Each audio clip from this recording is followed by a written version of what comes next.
mañana y 11 minutos en este viernes. Veníamos hablando del caso del cambio Nelson, de las palabras del presidente del Banco Central, Mario Vergara, diciendo que hay indicios de lavado de dinero. Y básicamente, ¿cuáles son esos indicios? Y bueno, que había muchos clientes que tenían mucha plata, que perdieron mucho dinero depositado en ese cambio y sin embargo no aparecieron para denunciarlo. Y si no aparecieron a denunciarlo, por algo será.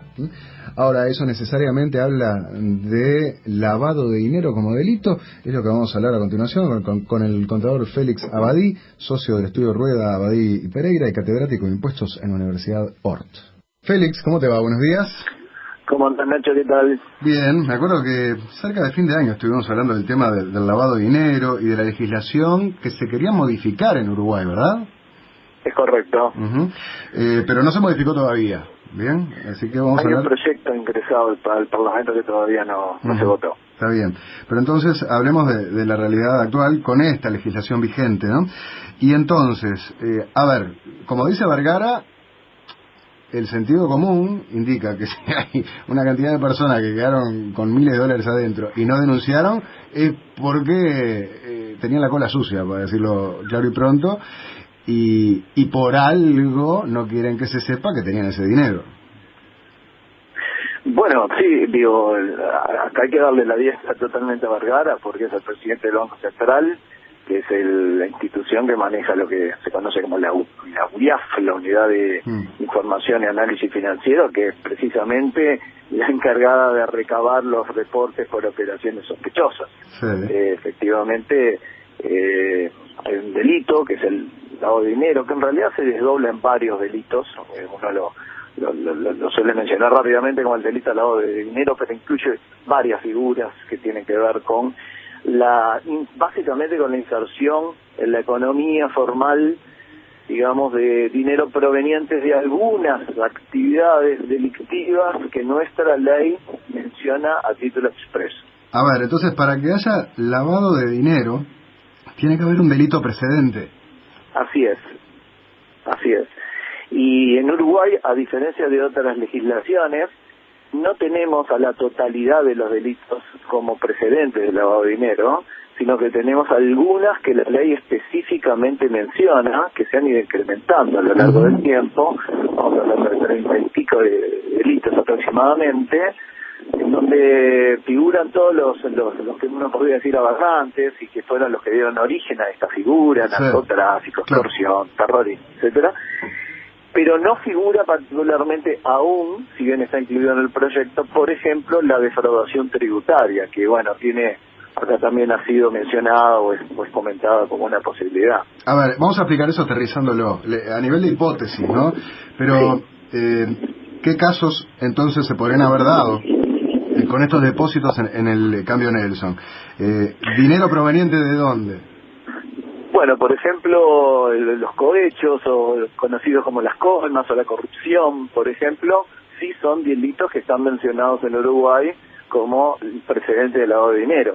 Y acá hay que aclarar algo importante, y es que los delitos en esta figura del lavado de dinero no necesariamente tendrían por qué haber sido cometidos en Uruguay. Es decir, que se lava dinero proveniente de actividades delictivas, tanto cometidos en el país como en el exterior. Bueno, ahí me viene Fariña a la cabeza, ¿no? Exactamente, por eso te lo comento, porque me consta que hubo allí algunas menciones de ese tema.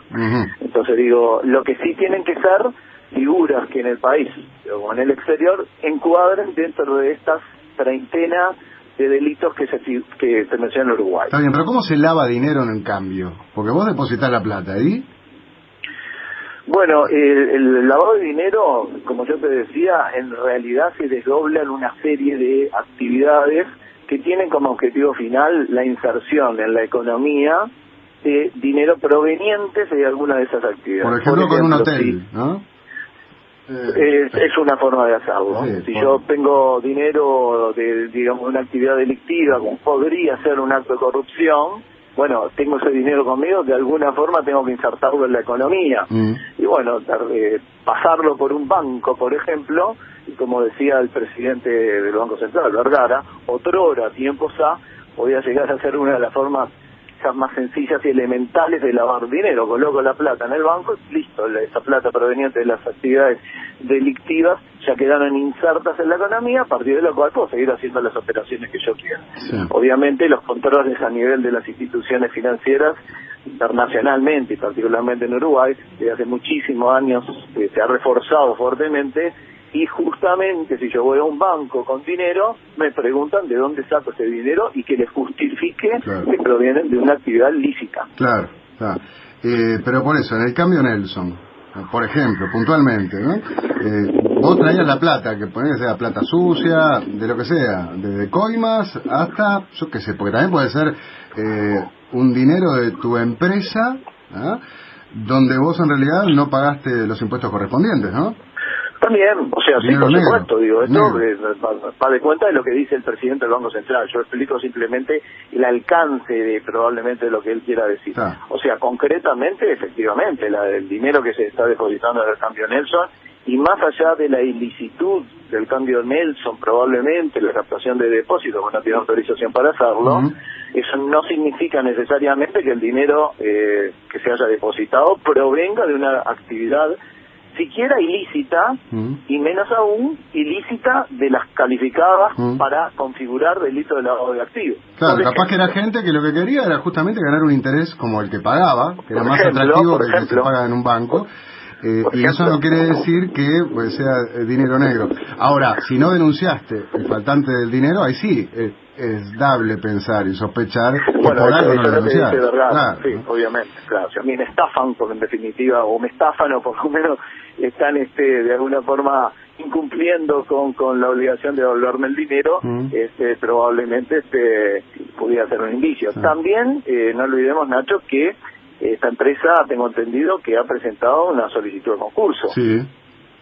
Entonces digo, a ver, más allá de todos los trasfondos y estos comentarios, cuando una empresa en su giro normal de operaciones, por algunas causas que se le presentan en su operativa, no puede hacer la devolución de los pasivos en tiempo y forma, eso no necesariamente significa que yo tenga que hacer una denuncia, menos de tipo penal, porque justamente puede ser como que no, pero en principio lo que está teniendo es una insolvencia, una incapacidad de hacer frente a la devolución de esos pasivos. Y de hecho, últimamente hemos asistido a varios procesos de concurso en el país, en donde el tema no deriva a una órbita penal, queda en una órbita civil, donde el acreedor somete en algunos casos a consideración de sus deudores algún plan de pago. Claro, o sea, vos lo que querés decir es acá, por ejemplo, ¿no? Una hipótesis es que a Sanabria se le hayan complicado los números, que no le cerraron, y bueno, lamentablemente va a concurso y no hay delito. Otra es que haya hecho desde un vaciamiento, o que haya pergeniado una maniobra para irse él con plata y clavar un pueblo, o incluso, porque acá sí hay una irregularidad constatada, que es la de captar depósitos cuando no estaba habilitado para hacerlo, ¿no? Bueno, ahí ya empezamos con un problema, porque es una actividad que es ilícita. Claro. Pero bueno, de repente el ilícito quedó ahí, pero de repente no. Hay que ver los ilícitos. Claro, ¿hasta dónde llega? Si hay apropiación indebida, si hay estafa, ¿no? O hay no. Un montón de o lavado de dinero. O lavado. Inclusive lavado de activos, por supuesto. Inclusive en los procesos concursales, salvo que el acreedor haga un pago total de la deuda, que según entiendo ya se ha planteado una alternativa de quita. Pagar el 50%. Al final del proceso se desarrolla un incidente dentro de lo que es el proceso concursal, conocido como la calificación del concurso, que puede ser fortuita o culpable. Eso está a cargo del interventor o del síndico, que nos somete a consideración de la justicia concursal, que es la que determina, en definitiva, el calificativo de ese concurso. Y si el concurso es calificado de culpable, puede haber obviamente sus ulterioridades. Tanto lo que tiene que ver a la solidaridad personal de los directores o de los gerentes que hayan de alguna forma participado en esa actividad que terminó siendo calificada culpable, o inclusive consecuencias penales si es que se detecta la posibilidad de ilícito de órbita penal. Claro, hay que ver si Sanabria tiene algo. Hoy el observador dice que el concurso del tambo de Sanabria revela que se utilizó el patrimonio de la empresa para tapar las deudas de Cambio Nelson, que la mayoría de los bienes están hipotecados a favor de bancos, que integran el concurso, bueno, que todo el dinero obtenido por las hipotecas fue destinado al cambio Nelson, bueno, gran parte de hipotecas a la Red Pagos, la deuda que tenía, ¿no? Eso es parte de lo que debería investigarse ya en el mismo proceso de concurso en este incidente de calificación, como te digo, y bueno, adicionalmente si se abren otros tipos de procesos civiles o penales, justamente relacionados con todo lo que tú mencionaste. Pero tengo una duda. El tipo que tenía un depósito en ese cambio, ¿no? Sea, yo que sé, el médico que tenía $800.000, o la escribana del Frente Amplio, ¿no? Que depositaba parte de las compraventas de sus clientes, ¿no? ¿Tienen derecho a participar de un concurso en la medida que era una actividad ilegal la captación de esos depósitos? Bueno, es una buena pregunta porque en realidad una de las primeras etapas en un concurso es lo que se conoce como el proceso de verificación de créditos, es decir, donde se hace un llamado a todos los acreedores para que no solo se presenten a denunciar sus créditos, sino que lo acrediten mediante documentación fehaciente, que tiene que ser considerada como válida, a juicio, en primer lugar, del interventor o del síndico, dependiendo de la figura del caso, y por supuesto validada por la justicia. Y en ese proceso, obviamente, aspectos como lo que tú mencionás podrían llegar a ser considerados como negados en la verificación del crédito. Hay disposiciones dentro de la ley concursal que apuntan a justamente validar operaciones que sean que tengan sustancia. Y bueno, y la licitud de la operación es uno de los elementos que obviamente, seguramente son tenidos en cuenta en ese proceso de verificación, que muchas veces suscitan incidentes y digamos, y recursos por parte del acreedor. Es decir, se pelea el acreedor que no le aceptan el crédito con el interventor, justicia mediante, obviamente, el juez para fallar en definitiva, para ver si el crédito eso no aceptado. Pero es una buena duda la que tú te planteas. Y lo último, porque no me terminaste de explicar cómo se lava dinero a través de un cambio. Vos decías, hay controles en los bancos, obviamente, en todo el sistema. En los cambios no, porque precisamente no tienen permitido captar depósitos.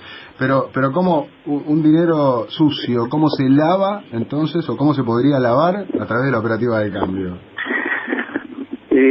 Lavar dinero, bueno, para empezar la figura es tan amplia, Nacho, que la mera tenencia de fondos provenientes de actividades ilícitas ya se considera lavado. Por eso digo que lo que efectivamente puede ser considerado lavado, cuando uno ingresa a la normativa, se ve superado. Es decir, si yo, o si alguien, para no meterme en ese tema, pero si alguien incurre en una operación ilícita de las que están incluidas en esa ley, el mero hecho de la tenencia de esos fondos, aunque lo tenga en la casa, ya incurre en una actividad de lavado, que es un poco particular. Pero verá, la tenencia por parte de... La mera tenencia. ¿Estamos hablando, por ejemplo, del cambio Nelson o yo, que tengo la plata? Me estoy remontando un paso para atrás, ¿no? Para las personas que depositaron el cambio. Eventualmente, incurrieron en algunas de esas actividades. Pero no entiendo, porque el lavado justamente, como lo dice el término, es cuando lavás el dinero sucio. Bueno, por eso te digo que la normativa cuando tú ingresas es tan amplia que es antiintuitiva. Lo que nosotros generalmente, digo, en general en el entendimiento general, el lavado es lo que tú acabas de decir. Claro, cuando querés blanquear ese dinero, o sea, como hizo Cristina con los hoteles que estaban vacíos, Cristina hacía eso, hoteles que estaban vacíos y los poníamos como que estuvieran llenos y entonces ahí lavaba y blanqueaba ese dinero sucio. Por ejemplo. Pero bueno, yo simplemente cumplo en aclararte que la mera tenencia constituye una actividad de lavado, lo cual para algunos es considerado como un exceso porque es como un bis in idem, es decir que en el mismo momento estoy cometiendo dos delitos a la vez. Claro, pero mi pregunta no es legal, sino que es en los hechos pragmática y de utilidad. Está claro que en la jugada del hotel vos blanqueás un dinero y decís, este dinero salió de acá, del hotel, y fue una fantasía, ¿ok? Pero entonces vos quedás habilitado para manejar esa plata legalmente, digamos, ¿no? Y sí, seguramente, porque yo no conozco como el modus operandi en este caso, pero una vez que yo le doy ese dinero al cambio, que además habría que investigar de qué forma se lo doy yo, si se lo doy a través de la red bancaria, si se lo doy si hizo el cambio con ese dinero, pero muy probablemente, supongo yo, cuando en algún momento el cambio me debía devolver ese dinero, me lo devolviese a través del sistema financiero. Entonces, Y ahí, efectivamente, ahí ya logré el sentido. Pero ahí yo me hago una pregunta.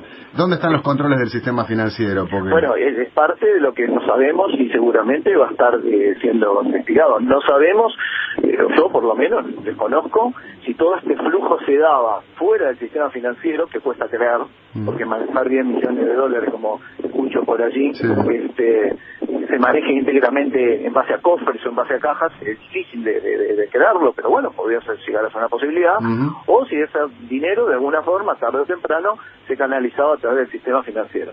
Pero insisto, cuidado, no necesariamente todo el dinero, ni nada del dinero que le ha llegado al cambio Nelson, tenemos por qué asumir que provengan de actividades ilícitas. El presidente del Banco Central dice que encuentra indicios de que podrían haber dineros provenientes de actividades delictivas. Es parte de lo que se va a investigar por el crimen organizado, a su vez por el banco. Hay varios para investigar acá. Está la vejería, Río también, está el crimen organizado, está el Banco Central, va a estar la justicia procesal, concursal, por el concurso que se tramita. Es decir, por falta de investigadores, esto se supone que no va a ser. Está bien. Bueno, veremos qué arrojan esas investigaciones. Te agradezco mucho estas explicaciones, Félix. No, dale. Un abrazo, Nacho. Otro para vos. Era el contador Félix Abadí.